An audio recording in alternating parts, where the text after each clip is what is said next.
Isaias Kapitulo 23. Ang pahayag laban sa Tiro at Sidon. Ito ang pahayag tungkol sa Tiro. Manangis kayo mga mangangalakal sa Tarsis, sapagkat ang Tiro na inyong daungan ay wasak na. Wala na kayong mga tahanang matitirahan. Ito'y inihayag na sa inyo mula sa lupain ng Cyprus. Tumahimik kayo mga nakatira sa dalampasigan, kayong mga mangangalakal ng Sidon.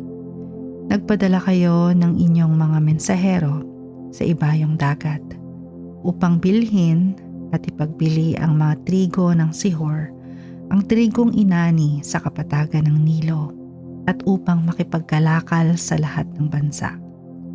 Lungsod ng Sidon, mahiya ka naman.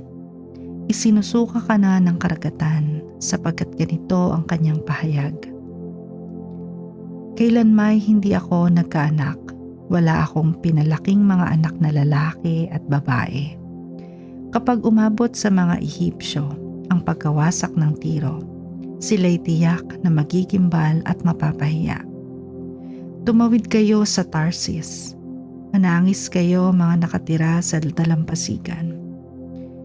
Ito ba ang masaya at maingay na lungsod ng Tiro na natatag noon pang unang panahon?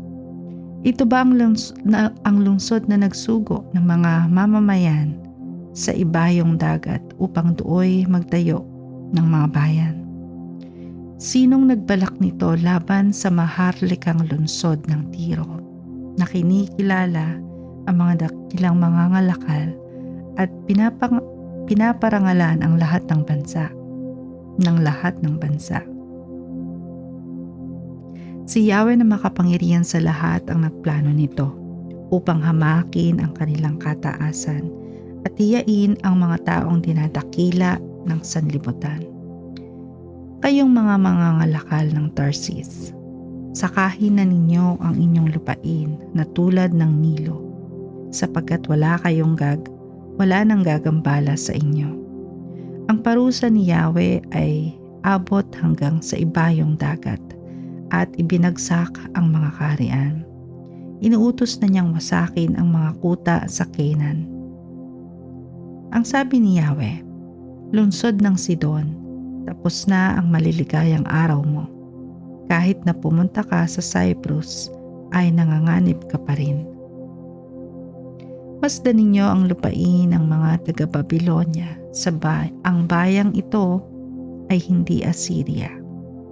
At ang Tiro ay pinananahanan na ng mga ligaw na hayop.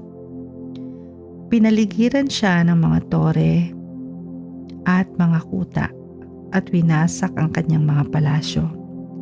Manangis kayo mga mangangalakal ng Tarsis, sapagkat wasak na ang inyong inaasahan. 70 taon na malilimot ang Tiro, sintagal ng buhay ng isang hari. Ngunit pagkatapos ng panahong iyon, siya'y muling babangon at matutulad sa babaeng binabanggit sa awit na ito. Tutugtugin mo ang iyong alpa, babaeng haliparot. Libutin mo ang lungsod, galingan mo ang pagtutugtog sa alpa. Umawit ka ng maraming awitin upang ikaw ay muling balikan. Pagtapos ng 70 taon, muling lilingapin ni Yahweh ang lungsod ng Tiro. Manunumbalik ito sa dating pamumuhay at muling ibebenta ang sarili sa lahat ng kaharian ng daigdig.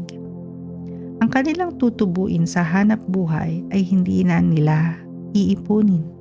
Sa halip ito ihahandog nila kay Yahweh upang ibili ng pagkain at kasuotan ng mga taong sumasamba sa Kanya.